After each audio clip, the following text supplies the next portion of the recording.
மீட்பின் சின்னமிது, நம் வாழ்வின் உணவிது. இறைவனின் உடலிது, அவரது இரத்தமிது, அவர் நினைவாய் நாம் செய்யும் மீட்பின் சின்னமிது, நம் வாழ்வின் உணவிது. அப்பத்தை உண்டு கிண்ணத்தில் பருகும் வேலைகள் எல்லாம் விசுவாசமே.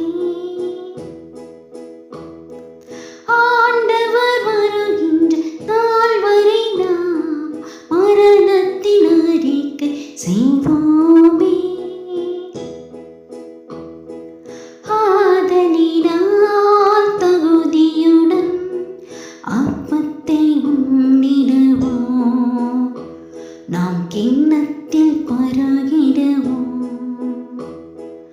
இறைவனின் உடலிது, அவரது இரத்தமிது, அவர் நினைவாய் நாம் செய்யும் மீட்பின் சின்னமிது, நம் வாழ்வின் உணவிது. பிளவுகள் அகற்றி பிரிவினை மறந்து விருந்தினில் ஒன்றாய்